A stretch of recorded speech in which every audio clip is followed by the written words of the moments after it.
네, 반갑습니다. 우리 곁에 있는 분들 한 번 더 인사하실까요? 예수님의 이름으로 환영합니다. 예수님의 이름으로 사랑하고 축복합니다. 반갑습니다. 네, 우리 오늘 말씀 함께 보도록 하겠습니다. 오늘 말씀은 누가복음 24장 25절로 27절까지 우리 다 함께 보겠습니다. 시작.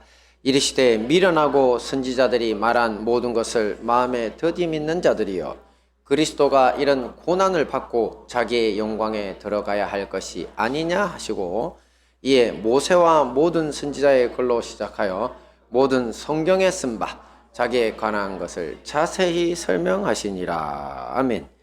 네, 지난주 성경 정독 범위는 누가복음 20에서 24장 또 사도행전 1, 2장까지인데요. 오늘은 이 말씀 중에 누가복음 24장에서 예수님의 십자가 처형에 실망해가지고 자기 고향으로 돌아가고 있던 두 제자와 또 그들에게 나타나신 부활의 예수님에 대한 이야기를 살펴보고 함께 은혜를 나누도록 하겠습니다. 이제 먼저 스토리부터 살펴보면요. 자, 누가복음에 의하면 예수님의 부활 소식을 처음 전해들은 제자들의 반응은 이것을 헛된 소리다 이렇게 여겼습니다. 말도 아니다. 그래서 그랬는지 막달라 마리아를 통해서 예수님의 부활 소식이 전해졌던 바로 그날, 예수님을 따르던 사람들 중에 글로바라는 이름 가진 제자, 또 다른 한 제자, 이렇게 둘이서 예루살렘을 떠나서 고향인 엠마오라고 하는 마을로 내려가고 있었습니다. 그들은 길을 가는 중에 예수님의 참혹한 죽음 또 부활 소식에 관해서 심각하게 서로 토론을 벌이고 있었는데요. 그런 그들에게 갑자기 길에서 한 사람이 다가와서 함께 길을 가게 됩니다. 사실 그분은 다름 아닌 부활하신 예수님이셨는데요. 두 제자의 눈이 가려져서 예수님이신 줄을 못 알아봤던 것입니다.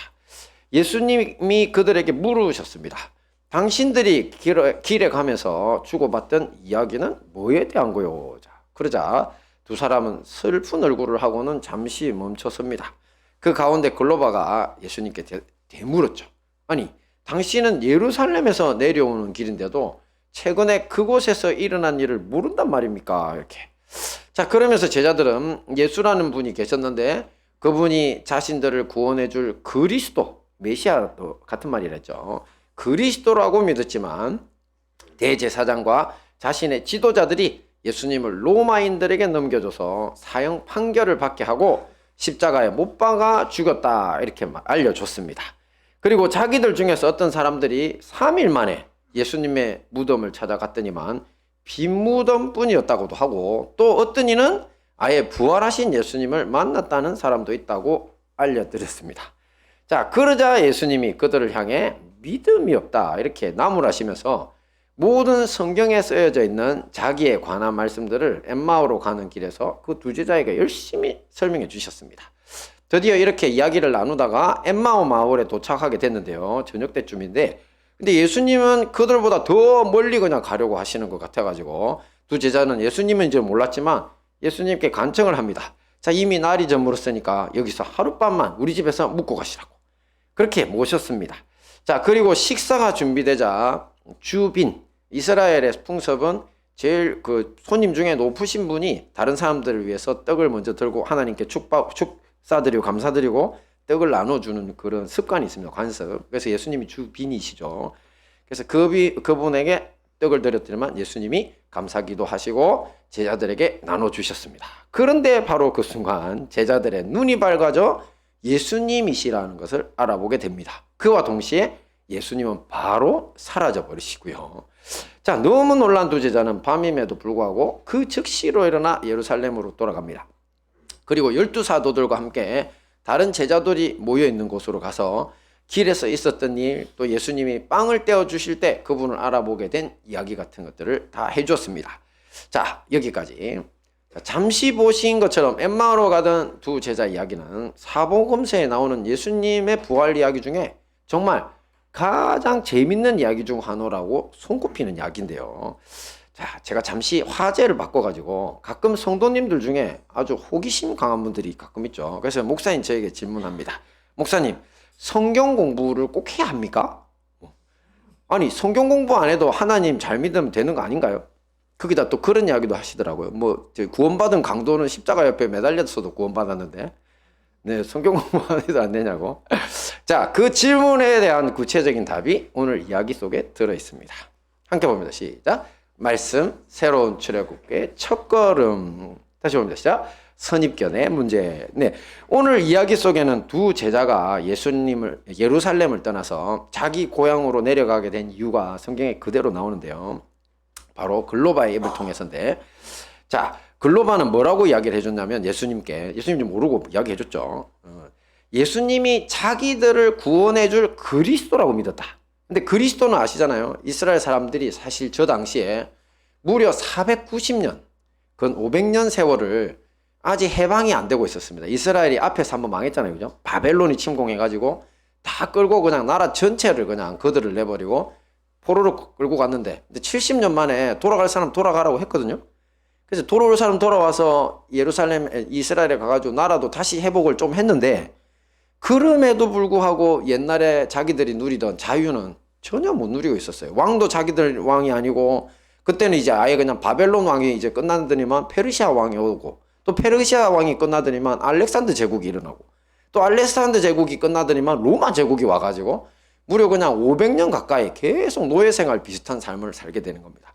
그래서 그들이 열망했던 구원자, 바로 처음에 자기들 민족을 구원해줬던 그 초대 왕 사울을 지나서 나왔던 제2대 왕 다윗처럼 자기를 구원해줄 그 메시아라 그래요. 기름 부음 받은 같은 말입니다. 그리스도. 그 왕을 계속 기대하고 있었던 거죠. 무려 490년 동안 기대를 하고 있었던 겁니다.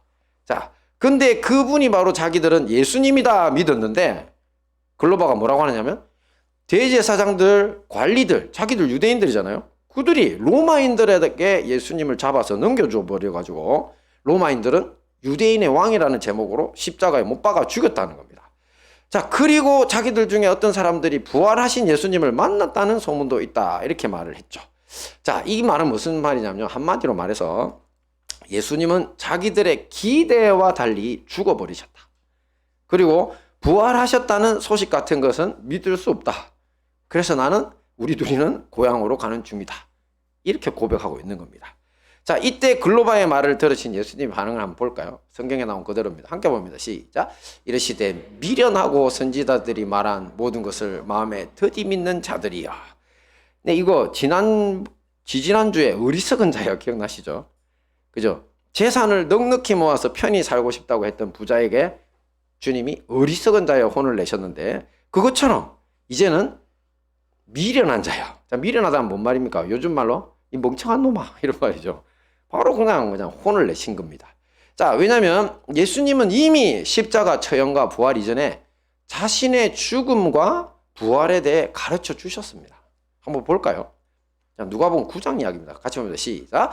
예수께서 이르시되 너희는 나를 누구라 하느냐? 베드로가 대답하여 이르되 하나님의 그리스도시니이다 하니, 경고하사 이 말을 아무에게도 이르지 말라 명하시고 이르시되 인자가 많은 고난을 받고 장로들과 대제사장들과 서기관들에게 버림받아 죽임을 당하고 제3일 만에 살아나야 하리라. 아멘. 지금 보시는 것처럼 저건 누가복음 이 성경 초반부 이야기고요. 지금 우리가 읽어봤던 엠마오 마을 그 사람들 이야기 있잖아요. 그건 24장 마지막 장 이야기입니다. 이게 주님은 이미 저 일이 있기 전에 베드로에게 물어보시고, 베드로가 주님 그리스도십니다, 그냥 우리의 원래 기대하던 왕입니다, 이렇게 고백한 그 소리를 들으시고, 그래 내가 너네들 왕 맞는데 나 이제 좀 있으면 죽을 거야, 그리고 나 부활할 거야, 이미 이렇게 분명하게 알려주셨다는 거죠. 자, 그럼에도 불구하고, 그리고 그때는 12제자만 들은 거 아닙니다. 다른 제자들 같이 있었습니다. 자, 그럼에도 불구하고 제자들은 이 예수님의 부활에 대해서 전혀 믿지 못하고 있었던 겁니다. 자, 그들에게 도대체 어떤 문제가 있었기 때문에 이들이 예수님이 말씀하시는 것을 미련하고 마음이 이렇게 둔하냐, 이렇게 된 걸까요? 자, 사실 당시 이스라엘 사람들이 가지고 있던 믿음과 상식 수준에 의하면요, 예수님의 부활 소식을 믿을 수 없다는 글로바의 말이 사실은 틀린 것이 아니라는 걸 알 수 있습니다. 왜냐하면 그들은 유대교에서 원래부터 배웠는데, 뭐라고 배웠냐면 그리스도가 오시면, 이거 다윗의 후손이죠. 옛날에 자기네들 나라 일으켜주고 최고 이제 강국으로 만들어줬던 그 후손, 그 그리스도가 오면 이방의 압제자인 로마를 무찌를 거다. 즉 로마에 살해당할 사람이 아니라는 겁니다. 로마를 무찌르고 자기들을 이 고통에서 해방시켜 줄 거다. 바로 혁명가로 그들이 배웠다는 거죠. 그리고 부활에 대해서는 당시 사람들 중에 믿는 사람도 있었고 믿지 않는 사람들도 있었지만, 부활하는 것이 만약에 설령 일어난다 해도 어느 특정한 한 사람에게 일어나는 일이 아니라고 생각한 거죠. 오직 하나님 나라가 오면 모든 사람에게 일어나는 일이라고만 알고 있었던 겁니다. 자, 이렇게 그들의 생각에 먼저 자리 잡고 있던 교리, 기존의 상식 같은 것, 이런 걸 뭐라고 부릅니까? 네, 선입견이라고 부릅니다. 먼저 자리를 잡고 있던 상식, 견해. 자, 이들의 선입견이 예수님이 직접 가르치셨던 것까지 아예 있게 만들고, 예수님 하나님이잖아요, 그죠? 하나님이 야, 그거 틀렸어 이렇게 가르쳐줘도 못 받아들인다는 거죠. 그래서 그들이 그것을 그냥 잊어버리고, 그리고 인류 역사상 최고의 사건입니다, 부활은. 우리 인류가 이제 죽음을 향한 항로가 모두에게 정해져 있는데, 예수님의 부활은요, 인류가 더 이상 죽음을 향한 항로가 아니라 생명의 항로로 돌려줬다는 겁니다. 그 항로에 올려타기만 하면 돼요. 이런 축복의 길이 어디 있습니까? 그럼에도 불구하고 인류 최고의 축복인 부활을 제자들이 다 외면하고 그냥 집에 간다는 거죠. 그죠? 엠마오 마을에 가는 거 신나는 일이 아니에요. 끝났다, 그냥. 예수님 앞에 혼났죠. 자, 그래서 우리 부활을 인류의 축복이라고 말을 하면서 다른 말로는 새로운 출애굽, 또 새 창조가 시작된 날 이렇게 말합니다. 자, 그 이야기는 조금 있으면 보고요.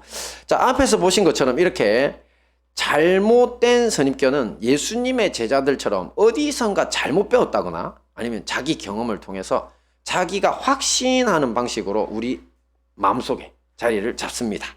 특히 당시 이스라엘 사람들에게 있어서 예수님을 따르지 않던 사람이거나 예수님을 따르던 사람이거나를 막론하고 그들이 제일 깊게 가진 그런 선입견은 뭐냐면, 그리스도는 다름 아닌 자기들을 고난에서 구원해 줘야 할 사람이다.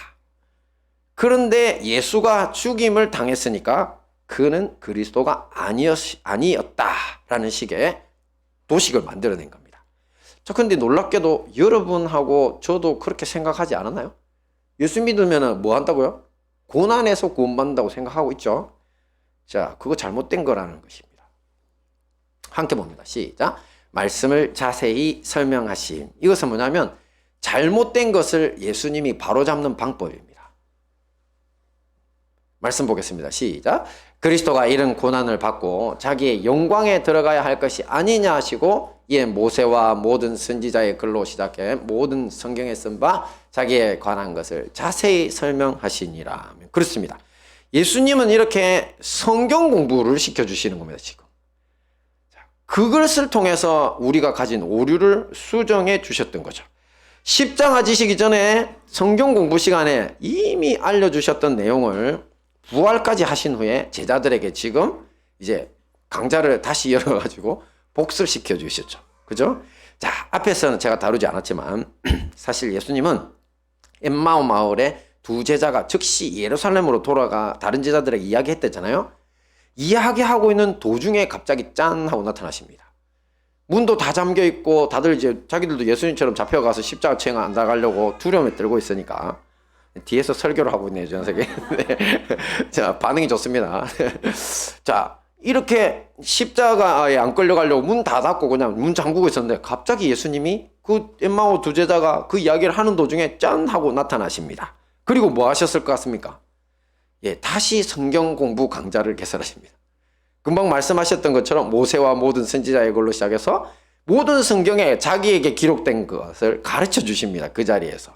놀랍지 않습니까, 여러분? 그 내용이 다 동일합니다. 조금 전에 말씀드린 것처럼 성경에는 그리스도가 고난을 받고 자기의 영광에 들어갈 것이라. 여기에서 고난을 받고가 뭔 소리냐는 거죠. 뭡니까? 고난을 통과하여라는 뜻이 들어있습니다. 그리스도는 고난을 통과해 영광에 들어간다. 또 다른 말로는 고난을 도구로 사용해서 영광에 들어간다는 겁니다. 그런데 이스라엘 사람들, 당시 모든 사람들과 예수님의 제자들조차도 분명히 이 십자가 지기 전에 가르치신 내용이 그거였는데도 불구하고 자기들은 계속 뭐라고 생각하냐면 그리스도는 고난에서 나를 구원해 줄 거야. 그러고 있다는 거죠. 지금도 여러분들 중에 똑같아요. 예수님은 나를 고난에서 구원해 줄 거야. 맨날 그러고 있죠. 그래서 고난에서 구원 안 해준다고, 병들었는데 치료 안 해준다고, 가난한데 부자 안 만들어준다고 맨날 주님 앞에 투덜거리잖아요. 그죠? 자, 그게 바로 그거라니까요. 자, 근데 이것을 제일 잘 이해시켜주는 사건이 출애굽 사건입니다, 사실은. 자, 당시 이집트에서 노예 생활하던 이스라엘 백성들은 노예 상태에서 해방되고 싶었습니다. 그래서 조상들의 땅, 젖과 꿀이 흐르는 약속의 땅으로 돌아가는 그것만이 구원이다. 자, 그러고 생각하고 뭐 다른 이상의 생각을 하지도 않았었거든요. 하지만 하나님은 그들을 이집트에서 끄집어내신 다음에 바로 조상들의 땅으로 이끌어 가실 생각이 없었습니다. 어떻게 하십니까? 무려 40년 동안이나 사막에서 온갖 고생과 수고를 통과하게 하십니다. 그러면서 그들에게 20살 이상의 사람들, 기성세대라고 그러거든요. 20살 이상의 기성세대들은 그들은 아주 부도덕한 삶을 살고 있었고요. 우상숭배로 자식까지 제물로 바치는 사람들이었고 그 골수에까지 노예 근성이 사무쳤던 사람입니다. 이 사람들이 다 죽고 나서야 40년 동안에 바로 그들에게 젖과 꿀이 흐르는 땅으로 인도해 주셨습니다. 뭐 때문에? 왜? 바로 이집트의 노예 생활이라는 육신의 고통이 문제가 아니라는 겁니다. 하나님 보실 때. 바로 노예 근성에 찌든 마귀 같은 그 인성에서 해방되는 게 훨씬 중요한 거라는 겁니다. 그래야 정결한 하나님의 백성, 그리고 자유를 줘도 참된 자유인이 될 수 있기 때문이죠. 자, 이스라엘 사람들이라면 다 함께 태어나면서부터 배우고 익히는 게 출애굽 이야기인데, 그런데 그들은 그 수백 년 동안은 이 사실을 전혀 잘못 이해하고 있었던 거죠. 그냥 그리스도는, 하나님은 우리를 고난에서 구원해 주신다고. 자, 그렇다면 모세는 이스라엘 백성을 고난에서 구원해 줬다. 맞는 말이다, 틀린 말이다? 틀린 말입니다. 모세는 고난에서 이스라엘을 구원해 준 게 아니고요. 모세는 고난을 통해 구원해 줬다. 고난을 통해 참된 하나님의 백성이 되도록 이끌어 줬다. 이게 정답이라는 겁니다. 이렇게 예수님은 모세를 통한 하나님의 고난의 방법처럼 자신의 죽음을 통해 우리 인류를 죽음에서 구원해 주신 겁니다. 자, 오늘날 우리 역시 똑같은데요. 우리도 예수님 따라서 죽음을 통과해서 죽음에서 구원받을 수 있습니다. 그래서 예수님을 믿고 따르는 길을 옛날 모세가 갔던 그 길과 같은 형식이라고 해서 새로운 출애굽이라고 부르는 겁니다. 그리고 이런 새로운 출애굽의 첫걸음이 뭔지, 어떻게 하면 새로운 출애굽을 디딜 수 있을지 오늘 바로 말씀이 알려주신 거예요. 예수님이 하나님의 말씀, 곧 성경 말씀을 올바로 아는 방식으로 그 첫걸음을 뗄 수 있다는 걸 보여주신 겁니다. 자, 우리 모두 이 제약된 세상을 살아오면서요, 얼마나 잘못된 많은 이런 세상 지식, 또 부정적인 가치관에 찌들어 있는지 모릅니다. 자, 그에 대해 가지고요, 어떤 사람은 자기 경험에 근거해서 개똥 철학에 물들어 있어요. 개똥 철학이 뭐냐입니까, 여러분? 택도 아닌 소리인데 자기 경험에서 보니까 이거야.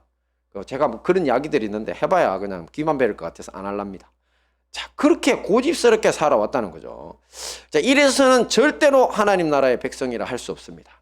너나 할 것 없이 죄의 노예 인생, 예수님이 책망하시는 미련한 자여 하시는 그 인생을 벗어날 수 없다는 거죠. 자, 이 모든 오류에서 벗어나는 유일한 길이 뭐라고요? 성경. 바로 하나님의 말씀 속에 있습니다. 그래서 우리는 모두 성경을 제대로 읽는 법을 배워야 합니다. 또 부활하신 주님을 스승으로 모셔야 하죠. 자, 어리석고 믿음 없다 책망하시는 예수님의 음성을 받아들일 준비를 해야 됩니다. 그러니까 어떤 분들 보면 목사님들이, 사실 저는 여러분들을 별로 책망 안 한다고 생각하는데 다들 목사님은 왜 맨날 저를 그렇게 나무라시냐고 이런 분들이 가끔 있으세요. 네, 그러시다면 그거는 제가 뭐라는 거다, 예수님이 뭐라시는 거다. 네, 만약에 제가 어떤 성도님을 머리에 그리고 설교를 하고 있다면 제가 지금 억하심정에 감정이 있는 거잖아요, 그죠? 근데 놀랍게도 그렇지 않습니다. 그럼에도 불구하고 자기가 이걸 그냥 우리 목사님 때문에 나 교회 못 다니겠다 이렇게 하시는 분도 진짜 있어요. 다른 교회에서도 그랬었고 그래가지고 그냥 저한테 계속 싸움을 걸는 사람도 있더라고요. 내가 어떻게 자기 어떻게 사는지를 내가 어떻게 하고 그 이야기를 하냐고. 근데 자꾸 그런 소리를 해요. 이게 뭐냐면 예수님의 음성을 받아들일 준비가 안 돼 있다는 증거입니다. 목회자는 성령의 감동을 통해서 이걸 준비하는 거지 그분을 머리에 두고 하지 않습니다. 그죠? 그러니까 성령의 음성이 목회자를 통해 나오는 거 가장 일반적인 방법. 그 다음에 성경을 펼치면 또 읽다 보면 가슴에 팍 찔리는 데가 있잖아요. 그죠? 어떤 말씀을 보는데 주님이 이렇게 하라고 했을 때 지난주에는 내가 재물을 많이 모아가지고 좀 넉넉한 인생을 살고 싶다. 맨날 이렇게 살고 있었는데 갑자기 주님이 어리석은 자요 하셨다니까 갑자기 가슴에 확 찔린 사람들 있잖아요. 그죠? 나도 그랬다고. 근데 그 찔렸다는 자체가 이미 예수님의 음성을 받아들인 겁니다. 그리고 그거 가치관을 바꿔야 되겠다. 하나님이 내 모든 돈도 내 생명의 주관자이기 때문에 돈을 주셔도 가치 있는 인생을 살겠다로 이렇게 가치관을 바꾸면 되잖아요. 그죠? 하나님께 영광을 돌리고 다른 사람들 눈에서 눈물 닦아주는 사람으로 그 돈이 필요하니까 하나님 주세요. 이렇게 하면 되잖아요. 내가 그냥 따숩고 배부르게 영원히 살 것처럼 그렇게 하는 그거 아니라고 하니까 아멘하고 받아들인다니까. 그죠? 그러니까 그런 식으로 하나님이 예수님이 책망하시는 음성을 받아들일 준비를 하고 그리고 내가 가진 선입견이 많다는 거 인정해야 됩니다. 여러분. 여러분들이 가진 선입견이 하나님의 말씀이 들어갈 자리를 막고 있는 거예요. 내가 했던 경험들이 하나님의 말씀을 막고 있는 거예요. 그래서 그런 것들과 내 성경에 나오는 아니면 설교 말씀에 나오는 그 말씀을 비교해가지고 내 선입견과 다른 해석이 나올 때 신선한 해석임에도 불구하고 거절하지 말고 맞다. 그러면서 아멘 하면 그러면 어떻게 됩니까? 그러면 하나님의 사람이 되는 거죠. 그러면 이런 사람들에게 항상 나타나는 현상이 있거든요. 그렇게 말씀을 듣고 보고 있다라는 증거가 있습니다. 현상. 한번 볼까요? 자, 시작. 그들의 눈이 밝아져 그인 줄 알아보더니 예수는 그들에게 보이지 아니하시는지라 그들이 서로 말하되 길에서 우리에게 말씀하시고 우리에게 성경을 풀어주실 때 우리 속에서 마음이 뜨겁지 아니하더냐. 아멘. 그렇습니다. 저들이 어떻게 됐다고요? 눈이 밝아진 거죠. 얼굴과 얼굴을 맞대고 예수님을 볼 수 있는 곳에 도달했다는 겁니다. 지금까지는 안 보이다가 말씀을 풀어주실 때 마음이 성령의 감동으로 뜨겁게 타오르더니만 이제는 결국 예수님을 볼 수 있는 자리까지 간 겁니다. 그래서 여러분 성경 말씀을 통해 예수님이 보이지 않으면요 여러분들은 사실은 이 출애굽의 첫걸음을 시작도 못한 사람일 수 있다는 거죠. 근데 저기 눈이 밝아져 어디서 많이 보던 거 아니에요 저거? 예? 맞죠? 바로 인류의 조상 아담과 하와가 선악과에 손을 대고 그것을 먹었을 때 나타난 현상입니다. 그들은 그 순간 눈이 밝아져. 어디에 눈이 밝아졌는데? 죄악의 눈을 뜬 거예요. 죄의 눈을 뜬 거예요. 죄. 그러면서 하나님의 세계를 잃어버렸습니다. 하나님을 볼 수 있는 눈을 잃어버린 거죠. 하지만 우리는 성경 말씀을 통해 하나님의 세상에 하나님을 볼 수 있는 것에 눈을 번쩍 뜨게 됩니다. 저 정구처럼. 아하, 그죠? 그러므로 우리 모두 순전한 자세로 말씀을 듣고 읽고 연구하고 또 형제 자매들과 함께 나눠서 하나님의 정결한 백성으로 굳건히 서기에 힘써야 할 것입니다.